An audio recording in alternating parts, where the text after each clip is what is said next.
This recording will follow the end-to-end journey of an approved provider creating a determination and nominating a provider governing person to review and submit the determination to the Commission. The provider logs into the self-service portal and is presented with the Manage Your Organisation landing page. The provider is looking to apply for a governing body determination, so we'll select the Manage Your Organisation tile. When the provider selects this tile, they are taken to the Manage Your Organisation page. In the centre of the page, we have the Notify or Reply to Commission section. Here, the provider can initiate a determination form using the Apply for a Determination button. The provider will land on the Before You Start page. This page contains important information about the determination form. In particular, who can approve and submit the form, as well as important links and contact information. The provider selects Next. The provider lands on the Authorised Representative page. It's important for the provider to identify an authorised representative who the Commission can reach out to in the event that they need to request additional information to make an assessment. The provider selects Next. The provider lands on the Governing Body Determination Request page. This is where the provider can select the legislative responsibility or responsibleness they are applying for a determination. This provider is a family-owned and run organisation, and the majority of the governing body are family members.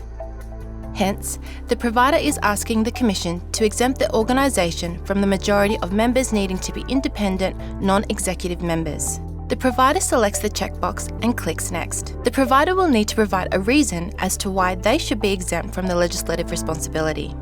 The provider is informed here that they will need to provide supportive evidence later in the form. The provider enters a reason and selects Next. The decision to make a determination may take into account how many services the provider has, the location of those services, and the number of care recipients they provide care and services to.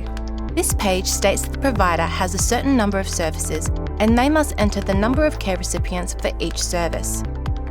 As the provider enters the number of recipients, the total sum will populate here to display the total number of care recipients across all services.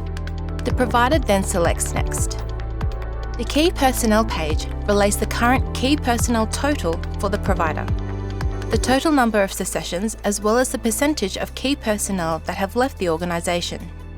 The provider needs to confirm the information presented on the page is correct and complete. The provider selects the Yes checkbox and selects Next. On this page, the provider needs to describe the membership of their governing body, including the name, role, and employment status of each individual member. The provider will also need to describe the arrangements they've made or will make to assist members to act objectively and independently in the best interests of their organisation, and to assist members of the governing body to seek, when necessary, advice from a person with experience in the provision of clinical care. The provider enters the required information and then selects Next. It is a requirement for the provider to upload at least one supporting evidence document. Towards the determination request, the provider will select the appropriate type of evidence they wish to provide, and this will display the Upload Files component. The provider can then click the Upload Files button or drag and drop the file into the section. When the provider clicks the button to upload files, it will prompt them to search for the files. After the file is selected, it will then upload and scan for viruses. When the file has successfully uploaded, the progress bar will be complete and the provider will click Done. The provider can upload more than one file for each checkbox. The provider then selects Next. The provider has now completed filling out the determination form and lands on the review page. The provider is able to review all assessment responses and the supporting evidence document. If the document is clicked, it will automatically download. If all details are accurate, the provider must nominate a governing person to review and submit the determination form. The provider must select a governing person from the list and click the Send for Review button. The provider will be shown a confirmation message stating that the form has been sent to the nominating governing person to review. A confirmation has also been sent to the provider's own email address and the organisation primary contact. The provider can now click the Return to Manage Your Organisation button, where they can track the progress of their application.